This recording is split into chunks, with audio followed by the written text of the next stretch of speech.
Ce 5 mai 2018, tôt dans la matinée, des centaines de pèlerins se rassemblèrent dans la paroisse de Notre-Dame du Perpétuel Secours à Bel-Air. Maillot de couleur verte à l'effigie de la Vierge, mots de gratitude à la Sainte Marie, ils reçurent la bénédiction, c'est l'heure du départ. Destination Cavaillon, département du Sud.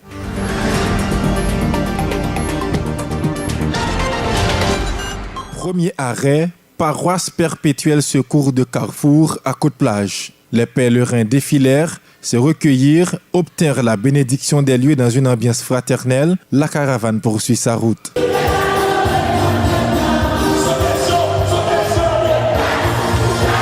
À Chalon, une localité de la commune de Miragouane, deuxième arrêt. Après plusieurs heures à rouler sous la pluie, la caravane mariale toucha enfin la terre du soleil. À Cavaillon, tout fut en place. Le comité d'accueil, le maire de la ville, des policiers, le curé, des jeunes scouts et toute la population. Il y régna une ambiance de joie, de louanges, de prières et surtout des chants dédiés à la Vierge. Le président du comité, Jimmy Albert, satisfait de ce premier déploiement de la caravane mariale, invita les autorités à s'inspirer du miracle de la guérison de la variole pour prier Notre-Dame du Perpétuel Secours en faveur de la rédemption d'Haïti. Étant donné que l'esprit caravane aujourd'hui, c'est un esprit pour que nous portions tout le pays dans la prière, même si il y a des responsabilités d'État qu'il a assumées, mais David te qu'on fait, Salomon te qu'on fait, il a cherché conseil, il a cherché lumière pour côté bon Dieu.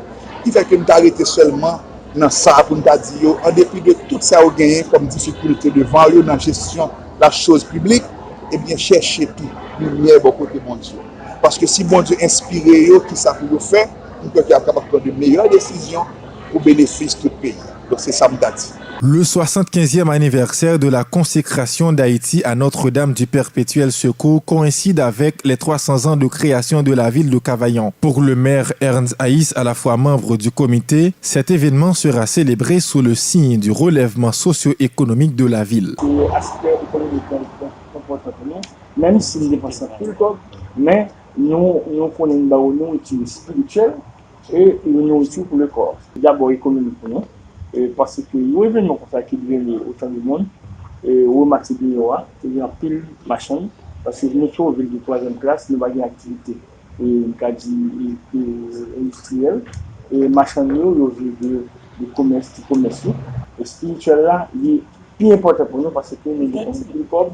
Le 27 juin ramènera la fête du Notre-Dame du Perpétuel Secours. Mais le 8 décembre 1942, sous la présidence d'Élie Lescaut, Haïti fut consacré à la Vierge par Monseigneur Gonzague. Depuis, le peuple haïtien se rappelle ce 5 février 1882, quand une grave épidémie de la petite vérole qui décimait la population cessa soudain grâce à l'intercession de Notre-Dame du Perpétuel Secours, dont l'icône demeure aujourd'hui le symbole de la rédemption pour les chrétiens catholiques.